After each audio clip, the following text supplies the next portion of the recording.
La bolsa americana vuelve a caer y literalmente es una montaña rusa. Pero ¿qué es lo que está pasando? ¿Por qué está subiendo y cayendo constantemente?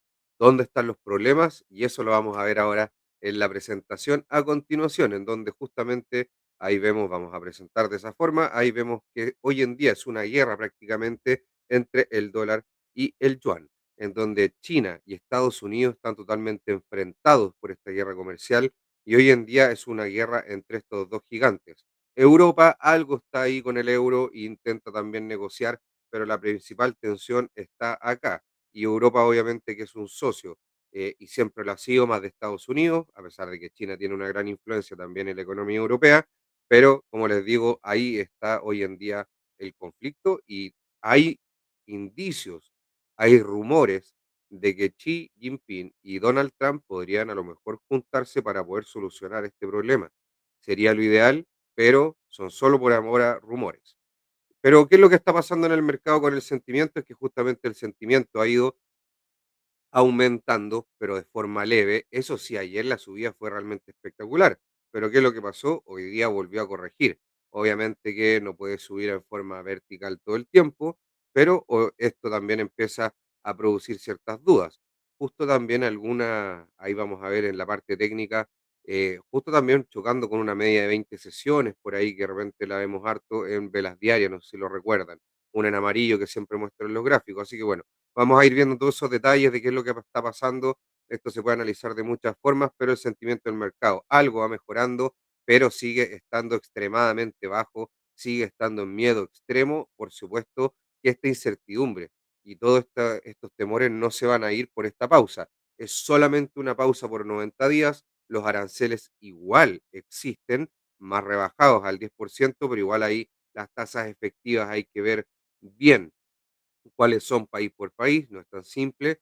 No tengo el cálculo exactamente en este momento, pero he visto varias estimaciones de bancos internacionales que hablan de que las tarifas terminan siendo por sobre lo que esperaba en un momento como caso base el mercado. Así que por eso también las malas reacciones y todavía estamos con bajas en la bolsa americana con una alta volatilidad y por alto, perdón, una alta volatilidad esperada, tanto por el VIX, y eso obviamente que nos produce ciertos temores en el mercado de la renta variable y en el mercado de bonos tampoco se está salvando y lo vamos a ver justamente en la presentación, en donde justamente después de lo que pasó el día de ayer y esta gran alza que tuvo los índices norteamericanos y muchas acciones también en particular, un día verde, como no se veía, y vamos a ver ahí, hace muchos años, em, y esto justamente porque sale mucha la incertidumbre que habían por los aranceles, la Coldwell terminó subiendo nuevamente a un nivel ya conocido y que fue muy difícil de romper en su momento, que fueron los 6.000 puntos desde los 5.905. Esta es la resistencia por niveles de opciones más importantes. La resistencia 0DT o diaria por niveles de opciones sube del 5.300 al 5.500. También hay un nivel muy importante ahí en el 5.004. Putgol, que básicamente es el soporte principal por niveles de opciones, sube del 4.500 al 5.200. Y vamos a ver dónde termina hoy. El soporte diario estaba en 4.750, un poquito más arriba de la Putwall, o está en la Putwall 0DT, y termina en 5.150. Por lo tanto, en general, el esqueleto del mercado tiende a subir con esto que sucedió, en donde empieza un poquito más de optimismo, pero tampoco es extremo el optimismo y hay mucha tensión todavía debajo de la alfombra. Los volatility trigger, también esto es positivo, a pesar de que, ¿cómo van a decir que es positivo si están cayendo? Sí es positivo, porque justamente los volatility triggers son niveles importantes de opciones, pero generalmente pueden haber rebotes ahí a nivel técnico, pero lo relevante y la definición de estos niveles, que bajo estos niveles se generan gatillos, como lo dice el mismo nombre, de volatilidad y por lo tanto estas caídas suelen ser más agresivas con aumentos en el VIX y eso obviamente que y después obviamente las subidas son mucho más paulatinas. Entonces, eso es lo que famoso la gente dice que el mercado sube en escalera y cae en ascensor. Los volatility triggers suben, de hecho voy a salir un poquito yo, los volatility triggers suben y eso hace de que estando en niveles más altos, también sea mejor para el mercado, ya que sobre estos niveles hay menos riesgo de eventos de volatilidad, por supuesto que pueden pasar, sobre todo con lo que está sucediendo con Donald Trump, que la verdad es que eh, pone muy nervioso al mercado. Bueno, acá justamente vemos si es normal la subida que pasó el día de ayer y acá dice que el mercado de valores de Estados Unidos registra la tercera mayor ganancia posterior a la Segunda Guerra Mundial tras la reversión de los aranceles de Trump. Los otros dos veces fueron, las otras dos, perdón, veces que subió más la bolsa fue justamente en la crisis subprime ya el 2008, cuando ya estaba la intervención lista, digamos, de la Reserva Federal y empezó a subir el mercado. El S&P 500 se disparó un 9,52% en reacción inmediata al anuncio de Donald Trump sobre una pausa de 90 días en alguno de los altos aranceles recíprocos. Esta ganancia en un solo día se clasifica como la tercera más grande desde la Segunda Guerra Mundial para el principal índice de referencia del mercado de valores según FactSet. El Nasdaq Composite saltó un 12,16%, marcando su mayor ganancia en un solo día desde enero del 2001 y el segundo mejor día de su historia. La tecnología literalmente voló. Y acá, ¿qué es lo que pasó hoy día? Porque muchos dicen, sí, perfecto, pero hoy en día está nuevamente cayendo la bolsa. Bueno, por supuesto que las tensiones no se han ido, por supuesto que los problemas siguen. Disculpen, los problemas siguen. Entonces, obviamente que hay que tener ahí mucho cuidado con lo que pueda estar sucediendo. Eh, Además, era también un poco predecible que hoy día era muy complejo que hubiera un día también extremadamente positivo. Igual yo con los datos de baja inflación pensé que iba a estar mejor la bolsa, lo reconozco, pero no fue así y por supuesto que esto tiene una explicación. Y es que los problemas en las tasas siguen. Algo me preguntaron a mí sobre el basis trade y justamente ahora mismo está cayendo una tasa que es relevante para ver estas tensiones en los mercados monetarios y este es el gráfico de las tasas. Este es el gráfico del 30 Yield Software Swap Spread, es decir, la diferencia entre los swaps de 30 años basados en la tasa SOFR. ¿Cuál es la tasa SOFR? Es la tasa del mercado repo. Ya el mercado repo es un mercado monetario de financiamiento muy importante en Estados Unidos que básicamente hace préstamos de corto plazo colateralizados. ¿Qué significa eso? Con garantías. ¿Cuáles son estos colaterales? Bueno, pueden ser bastantes tipos de activos, pero los principales son bonos del tesoro, treasuries, y generalmente mientras menor sea el plazo o más menos corto sea el plazo, les van a dar un menor haircut o básicamente un menor castigo a este activo por justamente al ser un activo volátil, como todos los tipos de activos financieros. Bueno, obviamente los bonos son menos que las acciones por definición, no siempre es así, pero por definición, en un entorno normal, tienden a ser más volátiles que la renta fija. eh, entonces, es uno de los mejores colaterales que existen. Ahora, hay otro tipo de colaterales, hay ETFs sintéticos, hay una serie de otro tipo de instrumentos más complejos, pero vamos a ir poco a poco para no enredar tanto a la audiencia. Sé que esto es algo complejo y lo voy a explicar ultra simple, porque si me pongo a hablar ya con temas más técnicos, la verdad es que se va a perder un poco el objetivo de la presentación, ya que esta no es una presentación netamente académica. Referencia clave para los mercados de tipo de interés de Estados Unidos, está justamente la tasa SOFR, pero sobre todo esta diferencia, ya que siempre hay diferencias, por ejemplo, en la curva de tasa invertida, hay una serie de spreads, digamos, que siempre se miden. Ya es lo mismo, por ejemplo, cuando vemos la inflación implícita, generalmente se hace a 2 años porque el tiempo más relevante para la política monetaria, pero generalmente también después, por ejemplo, en el largo plazo, se ven estos spreads entre las tasas reales y las tasas nominales a 10 años, y por ejemplo lo vimos ayer en el Market View que realizamos ahí con Daniel en la parte de Chile para ver más o menos cómo están ancladas por el mercado las expectativas de inflación. Bueno, estos spreads que son, digamos, más o menos conocidos para los entendidos en los mercados, este es uno muy importante para justamente los mercados de tipos de interés. El swap spread negativo tan profundo es una señal de estrés en el mercado de bonos del tesoro y estamos viendo que después del alivio de ayer vuelve a bajar y justamente en la bolsa después del alivio de ayer que subió, hoy día también vuelve a caer.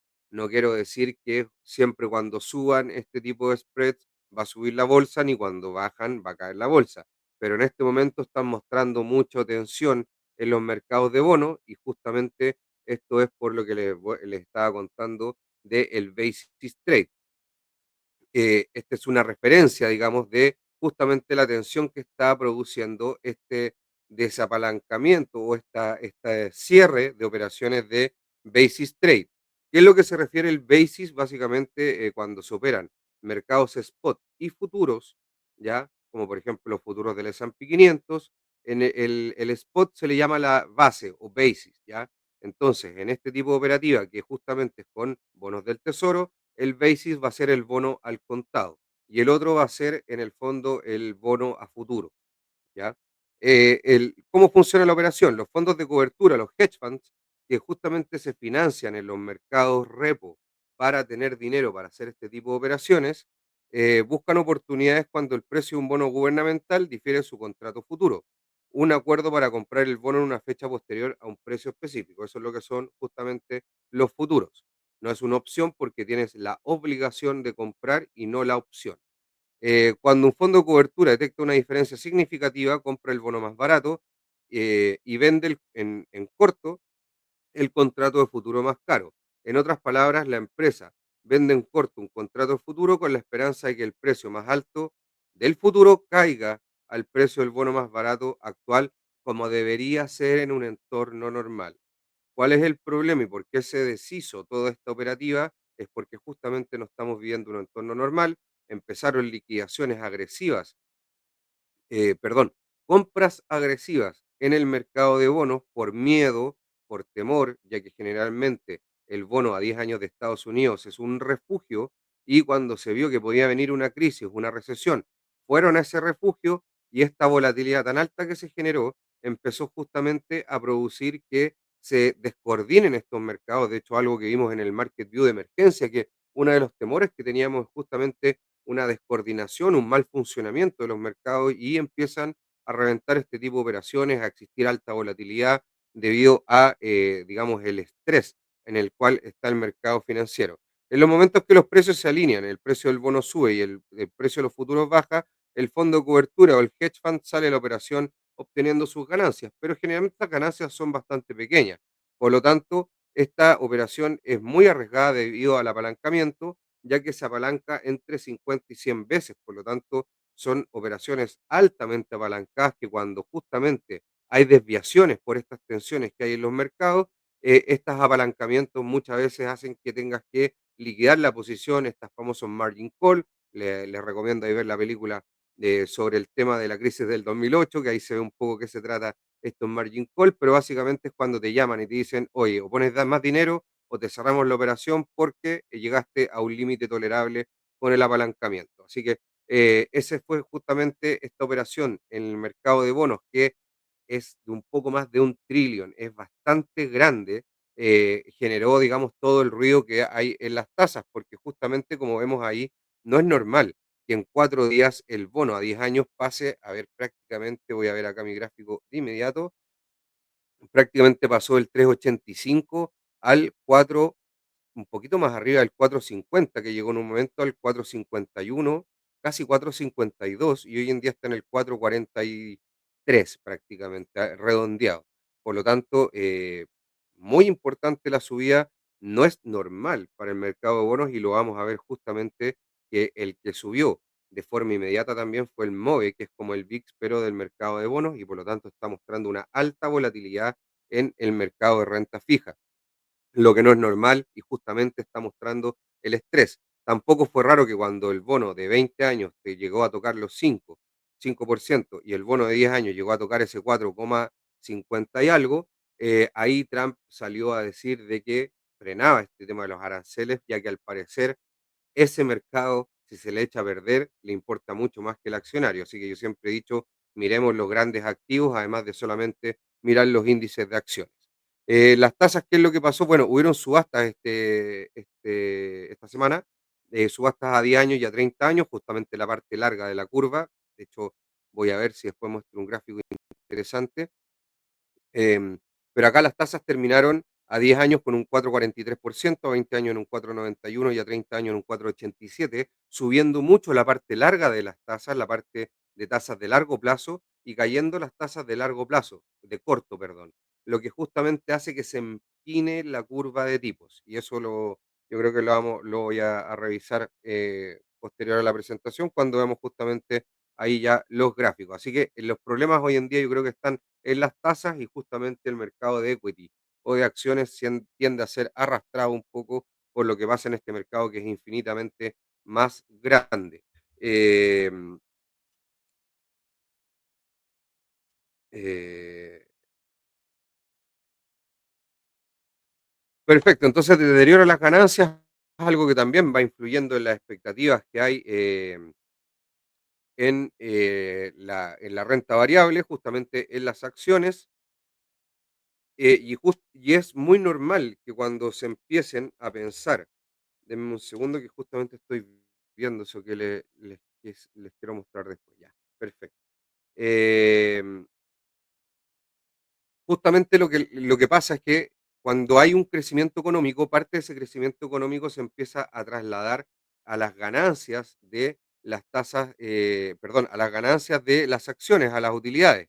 Por lo tanto, eso es muy importante, ya que generalmente cuando tenemos periodos de expansión económica, las acciones andan muy bien y cuando tenemos periodos de contracción económica, hay un flight to safety o un vuelo hacia la seguridad que justamente se venden activos de riesgo para ir hacia activos más seguros como son generalmente los bonos de gobierno. Hay que recordar que todo lo que no sea gobierno y tenga spread de crédito, quiere decir eso, bonos bancarios, bonos corporativos, etcétera, en el fondo tienden a tener un deterioro más grande que lo que son los bonos de gobierno, ya que son los activos por definición más seguros. Y acá lo que nos dice es que se está viendo una alta caída en las proyecciones justamente de EPS para las acciones o de ganancias por acción, lo que por supuesto va a seguir deteriorando las expectativas en la renta variable. Y esto obviamente que empieza a influir en la valoración de múltiplos y que está obviamente que se empieza a deteriorar. De hecho, en un momento la valoración llegó del S&P 500 cuando estuvo llegando al 4.800, que fue un nivel clave de rebote. En un momento estaba cercano a las 18 veces y hoy en día, si no me equivoco, está en 41.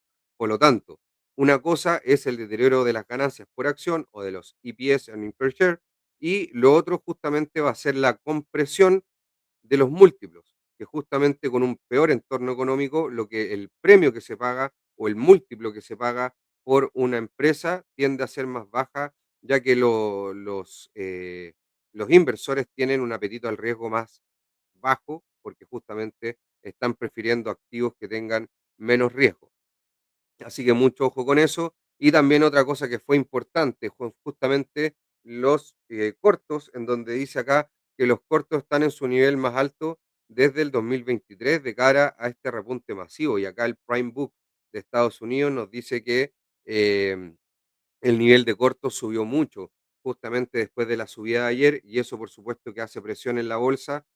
Muchos de estos cortos obviamente tienen que estar muy bien informados y vieron que las tensiones no se van a acabar de inmediato y tomaron posiciones para poder aprovechar estas fluctuaciones del mercado que básicamente estamos hoy en día en una montaña rusa en las acciones, en el equity de Estados Unidos. Resultados, la verdad es que nada muy relevante, simplemente está ahí en la presentación para que se pueda apreciar, digamos, de que no hay mucho, excepto mañana viernes, en donde la apertura va a estar em, la ganancia de JP Morgan, de BlackRock, de Wells Fargo y de Bank of New York Mellon, Morgan Stanley. Por lo tanto, son empresas del sector financiero bastante relevantes y vamos también a ver si es que esto le da un poquito más de ánimo, sobre todo al S&P 500.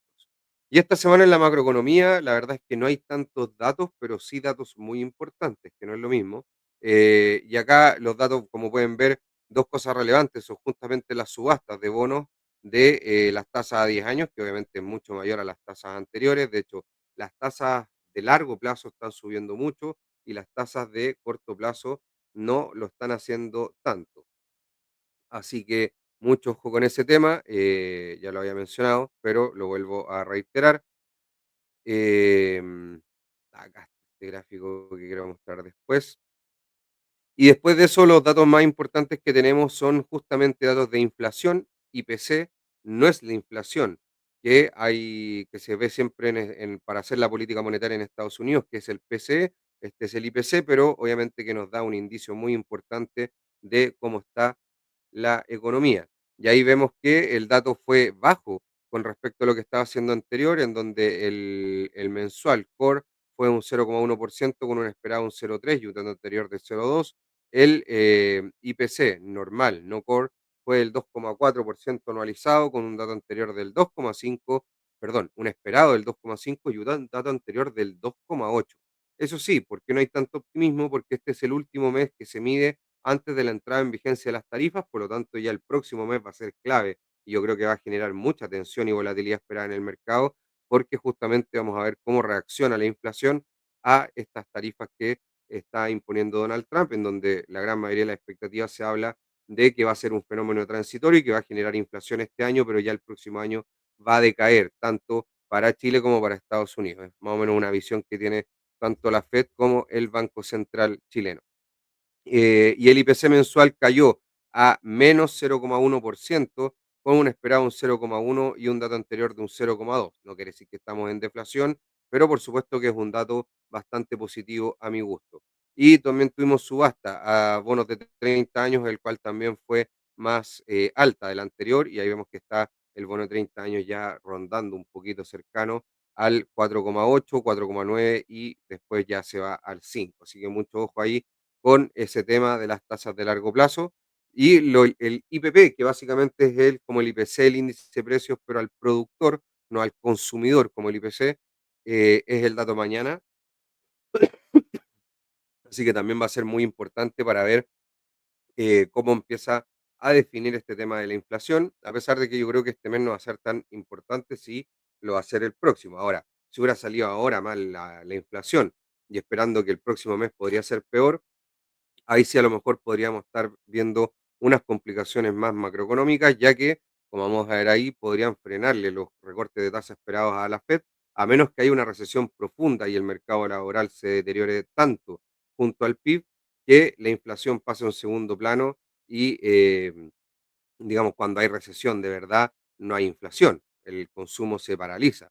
Pero cuando lo que está viendo hoy en día la Reserva Federal es un crecimiento más moderado, pero aún positivo, con una inflación alta. Ya lo que eso se llama estanflación, es básicamente una desaceleración económica con un crecimiento, digamos, que no es el suficiente. eh, pero con una alta inflación, lo cual no es tan normal, pero se puede dar en ciertas ocasiones con ciertas condiciones.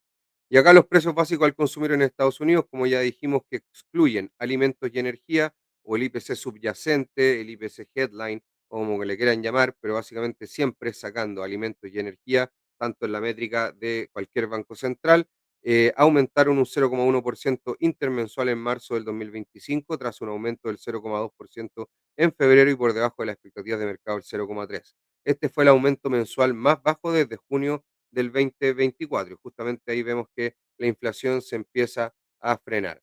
Acá el IPC subyacente, pero anualizado de precio al consumidor de Estados Unidos, que excluye estos volátiles como alimentos y energía, disminuyó al 2,8% en marzo del 2025 frente al 3,1% de febrero y por debajo de la expectativa de mercado del 3%. Por lo tanto, se está viendo una inflación bastante baja y solamente ahora tenemos el choque y la disrupción de aranceles para ver cómo sigue esto, pero si no la tendencia ya sería clara a la baja. No digo que ya estemos listos llegando al 2%, pero la tendencia mostraría que iría en esa dirección.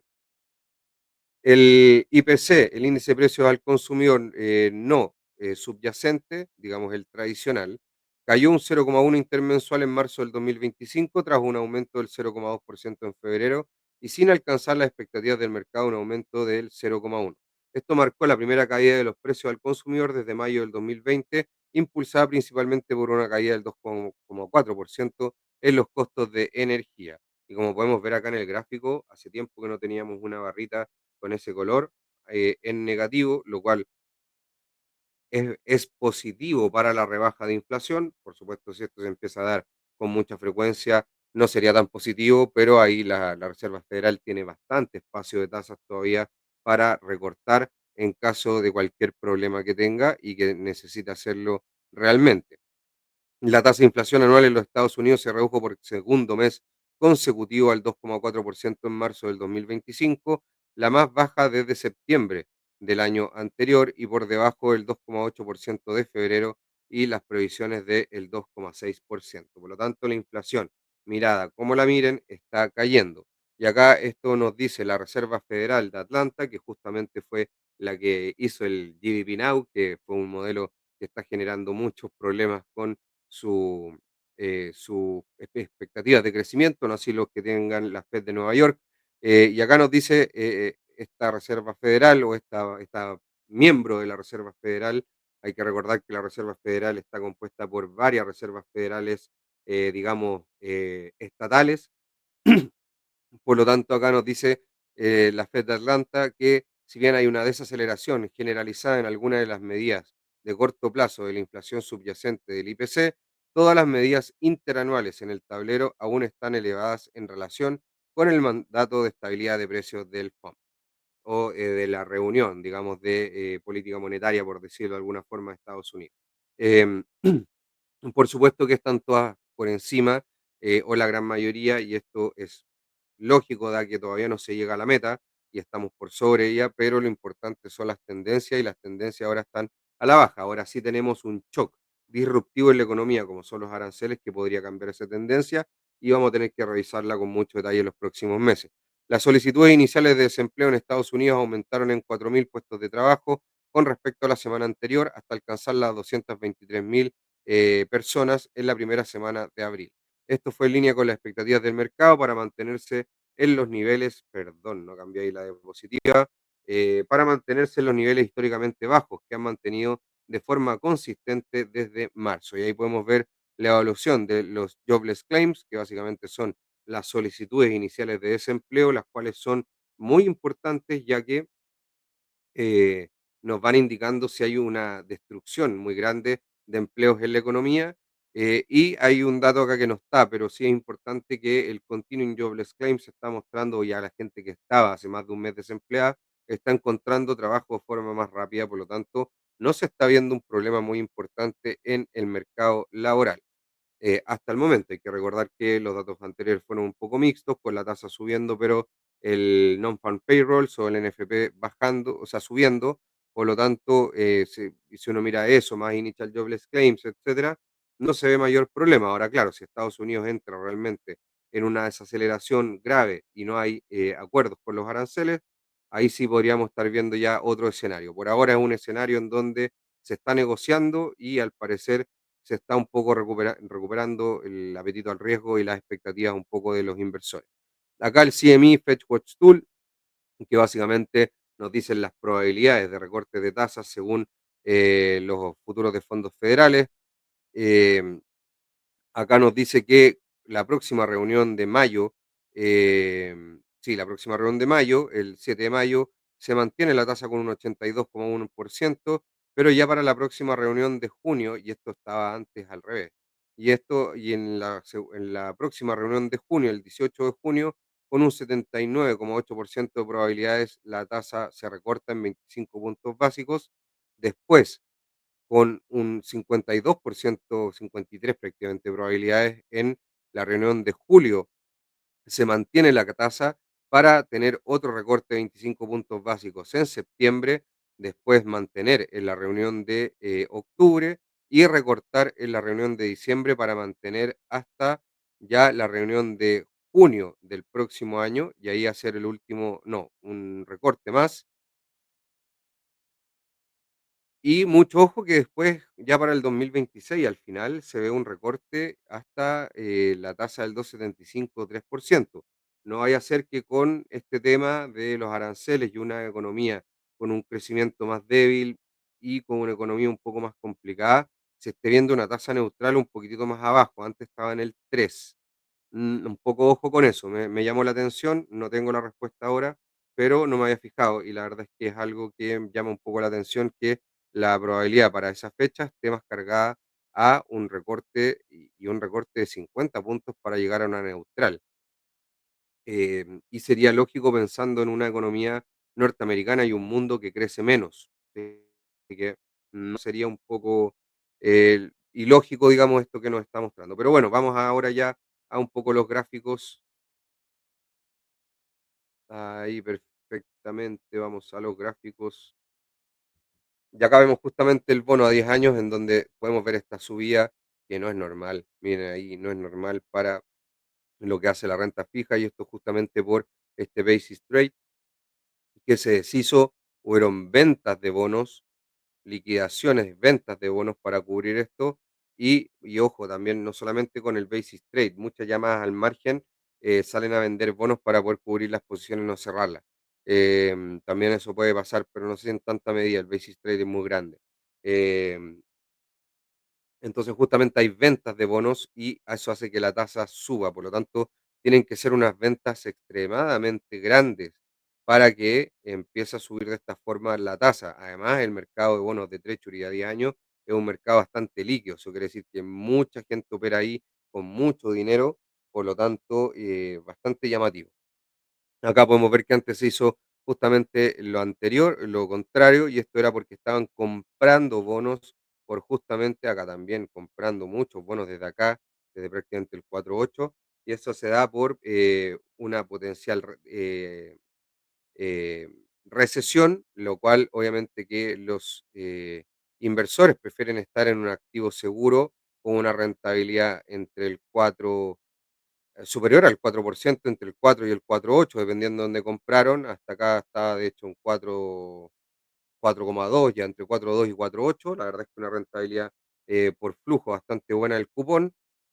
Eso sí, y con una tasa, digamos, bastante alta en el largo plazo, por lo tanto, hay más probabilidades de que en el largo plazo, no digo a corto plazo, esta tasa caiga y hayan ganancias de capital, a que suba y, digamos, haya mucha pérdida de capital.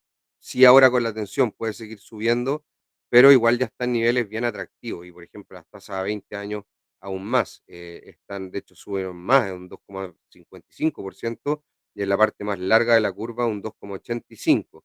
Por lo tanto, ven que la parte más larga, de más largo plazo, está subiendo mucho más. Y eso, como les digo, no es tan normal que se esté vendiendo tanta, claro, se esté vendiendo tanta deuda de estos plazos. Y miren la tasa a 20 años casi en el 4,9, no en el casi, en el 4,9, lo cual es una tasa bien atractiva. Em, y muy probablemente, como pueden ver acá, eh, las tasas tienden a ser bastante más bajas en ese plazo. Ahora sí, hay factores estructurales que dicen que por ahora las tasas van a seguir altas, deuda de Estados Unidos, entorno macroeconómico, tensiones geopolíticas, etcétera, pero por supuesto que hay más espacio que baje a que suba. Por lo tanto, yo creo que los treasuries, por ejemplo, el TLT, y de hecho lo vimos un poco ahí en la recomendación de portafolios el día de ayer, lo encuentro que está bastante atractivo con estas nuevas subidas que se están generando. Em, bueno, aparte de las tasas que ya las revisamos, perdón, las tasas esas son a largo plazo, vamos a revisar a corto plazo que están cayendo. Las de, por ejemplo, 2 años están cayendo un 1,33%, mostrando también ciertos recortes de la Fed. Las tasas a un año también caen, pero ya las tasas a 5 años suben. Así que ahí se está viendo esta curva empinada y algo quiero ver acá. eh, Perfecto. Voy a sacar un poco esto.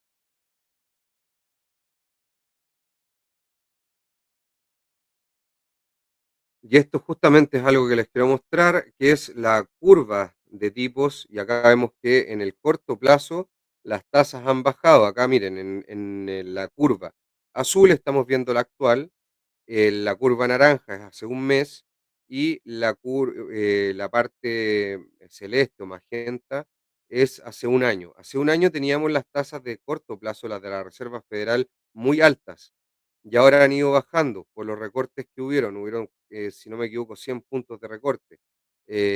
No, 125 puntos de recorte. Y las tasas a largo plazo antes estaban más bajas y estaban ancladas hace un año y hace un mes. La de 30 años, que es justamente la que estábamos viendo, estaban en el mismo nivel. Estaban un poco desancladas en 20 años y en 10 años porque justamente esta curva venía, digamos, esta curva es de hace un año y esta ahora hace de un mes, pero las tasas de largo plazo estuvieron siempre ancladas. En cambio, ahora la tasa de corto plazo baja mucho, la tasa a 2 años, como vimos justamente antes en lo que estábamos viendo, la de un año cayó y la de 2 años también cayó. Estas tasas están muy, muy abajo y las de largo plazo están subiendo y de hecho la de 10 años está más alta que antes, eso es lo que nos está mostrando acá, y a 30 años también, y se desancló de lo que venía estando anteriormente. Acá está justamente en un intermedio, en los 10 años todavía, pero ya de más largo plazo, 20 y 30 años, la curva subió y está sobre las tasas anteriores. Por lo tanto, ¿cuál es el problema acá? Que Donald Trump, una de sus estrategias con el secretario del Tesoro, Scott Bessent, era justamente refinanciar deuda que tiene hoy en día el Tesoro en notas que son básicamente dentro de los primeros 2 3 años, que son de corto plazo, ahí tienen mucha vencimiento Estados Unidos y querían hacer este refinanciamiento a largo plazo, pero ahora las tasas de largo plazo les subieron. Por lo tanto, yo creo que ahí es la tensión que hay hoy en día y ahí cuando empezó a ver Trump que esta tasa le subió más que la que había hace un mes atrás a la de 10 años, que es la referencial de largo plazo, y ya se le escapó la de 20 y la de 30, salió a decir que ya no quiere o que va a suspender los aranceles. Yo creo que por acá va la tensión y por acá va el tema. Está Scott Bessent con Donald Trump, quieren refinanciar mucha deuda a corto plazo que tiene Estados Unidos a largo plazo y ahora le está saliendo más caro que antes, lo cual por supuesto que les complica su austeridad en el déficit fiscal. Mucho ojo que yo creo por ahí van gran parte de los tiros. Y volvemos acá ya al Trading View para que se pueda entender bien esa parte de las tasas, que es algo compleja, pero ahí ya se puede comprender de mejor forma. Vamos ahí de nuevo con el gráfico. Y claro, lo que les decía, justamente acá las tasas de largo plazo suben, las tasas de corto plazo caen. ¿Qué más vemos? Los fondos federales efectivos, vamos a compararlos con la tasa SOFR. Miren, vemos tensión. Justamente lo que yo les he estado diciendo hace mucho tiempo. La tasa IORB es una tasa de la Reserva Federal, la tasa RRP es la del repo inverso y la SPR también. Esto lo revisamos ya hace bastante tiempo en el grupo de Telegram. ¿Qué es lo que pasa? Cuando la tasa SOFR, que justamente es el SOFR 30 Years Swap Spread SOFR, la tasa esta que vimos que subió y cayó y que estaba generando tensiones, justamente tiene que ver con referencia a esta tasa, la SOFR, que es del mercado repo. Y hoy en día, ¿qué es lo que nos está diciendo? Que hoy en día es más caro estarse financiando en el repo que en los fondos federales, lo cual no es sano, digamos, y genera tensión en los mercados de financiamiento de corto plazo, los mercados monetarios, como le llaman, y ese es un miedo que tengo hace mucho rato. Por ejemplo, acá miren, el 31 de marzo tocó y justamente ahí tuvimos bastante tensión. Luego volvió a caer acá al día lunes, pero ahora sigue subiendo esta tasa SOFR y está ya superando el 4,4, está en 4,42. Si llega al 4,5, la verdad es que la tensión va a ser muchísima, sobre todo en el sistema eurodólar, en la parte del dólar offshore. Esto me preocupa bastante y esto es lo que no me está gustando en el mercado. Por lo tanto, en el mercado, como les digo, de bonos es donde está la tensión más que en el mercado de equity o de acciones. ¿Qué es lo que pasa con el petróleo? El petróleo está subiendo, perdón, este es el dólar peso. El dólar peso, no, pero esto no lo vamos a revisar, no corresponde a esta presentación. Me confundí ahí con el petróleo, mis disculpas. El petróleo cayó el día de hoy y ya los futuros del día de mañana, del día viernes, siguen cayendo. Esto en parte por una expectativa de desaceleración económica y también por expectativas de mayor oferta por los comunicados que ha dado la OPEP. Pero también, ¿qué es lo que estamos viendo? Miren acá el dólar index, cómo está cayendo el dólar frente a la canasta de 6 monedas principales del mundo, monedas fuertes, en las cuales está el euro, el yen, la libra esterlina, está después el dólar canadiense, la corona sueca y el franco suizo.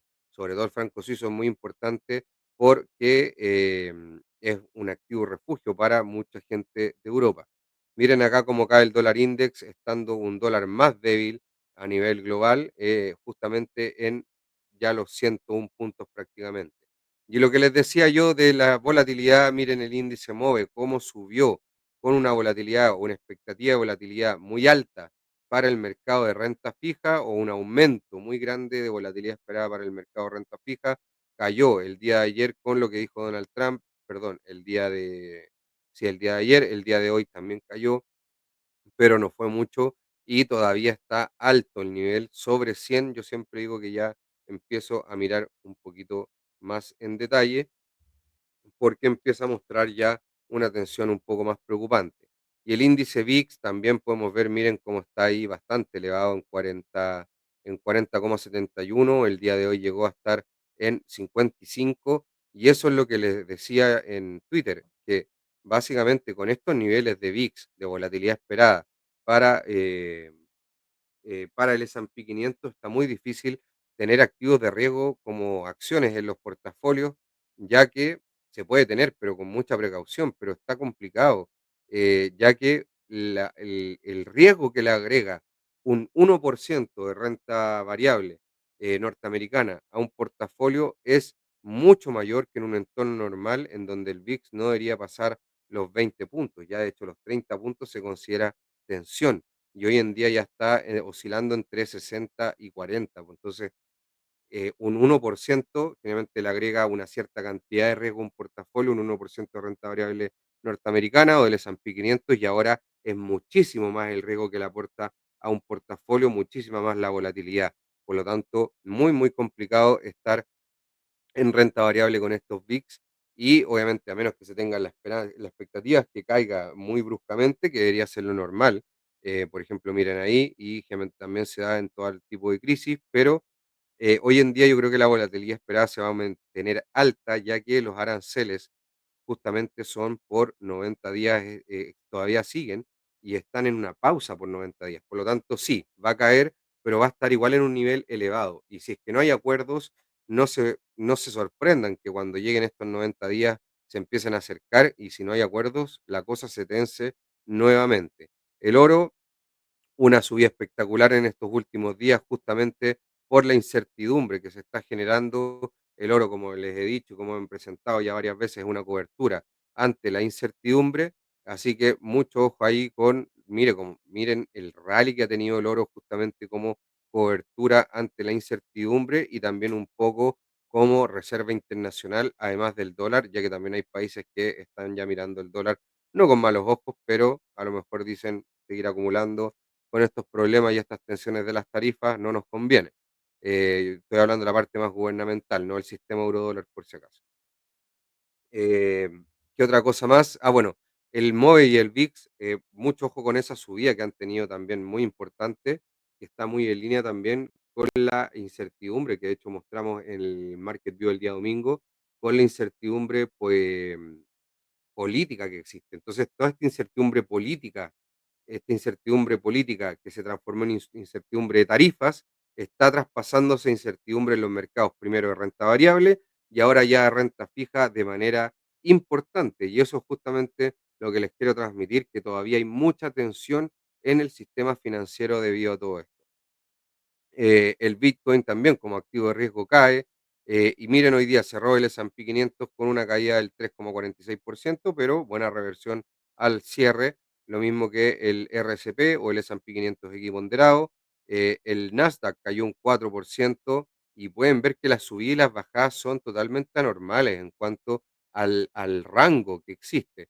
Y esto lo vimos por el día martes, por las opciones que se esperaba que esta semana fuera toda la semana así y además de eso por los niveles de VIX elevados. Por lo tanto, eso es lo que les decía, tener hoy en día en un portafolio, a menos que sea trading, pero tener un portafolio a largo plazo, comprar ahora S&P 500 es realmente una montaña rusa. No digo que no sea buena inversión a largo plazo, no digo que si se soluciona todo esto, y aunque no se solucione en el largo plazo va a generar valor, muy probablemente sí, pero obviamente que en estos momentos la tensión es máxima, por lo tanto, a lo mejor sería bueno estar un poquito más de underweight en renta variable, a menos que, como le digo, sean posiciones de trading, que los traders y sobre todo los buenos traders están totalmente felices en este ambiente, a pesar que es difícil de operar, pero están totalmente felices ya que sean oportunidades a cada rato para hacer ganancias de capital. Em, Acá el índice de semiconductores cayó un 8% y pueden ver ahí la subida y las liquidaciones son realmente brutales. O sea, ayer esto subió una locura, el S&P 500, como les dije, subió un 9, el Nasdaq 100 subió un 12, el Russell también cayó un 4,27, el índice de semiconductores también subió una locura el día de ayer. Miren la vela que tuvo, fue esto, desde apertura a cierre prácticamente fueron 17, 18%. Y ahora cayendo un 8, por lo tanto está muy, pero muy complicado el mercado, está con una tensión muy alta, está, como les digo, está por incertidumbre económica, por tarifas, se trasladó ya a los mercados de divisas, como vimos acá, esto es tensión pura. En el mercado de divisas, la caída del DXY, en el mercado de bonos a través del MOVE y en el mercado de renta variable a través del VIX. ¿Qué pasa con los futuros? Los futuros están subiendo levemente. Ahora, acá está un poco este esqueleto que siempre tengo con las opciones y esto obviamente que es ahí una zona interesante de oferta-demanda. Pero podemos ver que los futuros del S&P 500, obviamente es muy prematuro aún, están subiendo un 0,06%, los del Nasdaq están cayendo un 0,01%, mientras que el Russell 2000 está subiendo un 0,12%, no 12%, y el Dow Jones un 0,05%. Pero la verdad, yo creo que el problema ahora no está acá, sino que está acá. Entonces, en esto hay que fijarse hoy en día, en que esto no se siga complicando y eso va a permitir que tengamos un rally en la renta variable, además de, por supuesto, una política fiscal o una política económica con menor incertidumbre. Eso quiere decir que se calme todo esto, las tarifas, se negocie, se resuelva, pero no da para que sea de corto plazo, así que ahí hay que tener bastante ojo. Esto puede durar un tiempo y eso va a hacer que la incertidumbre siga bastante tiempo más. Por lo tanto, mucho ojo con estos temas, a mucho monitoreo, hay que estar atentos, ya que está un mercado extremadamente complejo, como les vuelvo a repetir. Otra cosa que es muy importante acá con las divisas, bueno, obviamente vemos que él está cayendo frente a todo prácticamente el dólar, pero el yuan, ya está cayendo, perfecto. No están devaluando tanto los chinos y eso por supuesto que va a calmar un poco las tensiones. Ojalá que lleguen a acuerdos Estados Unidos con China y con el resto de los países. No va a ser de corto plazo a mi gusto y esto va a seguir con la tensión elevada en los mercados financieros. Con eso me despido, que estén bien y nos vemos hasta la próxima. Chao, chao.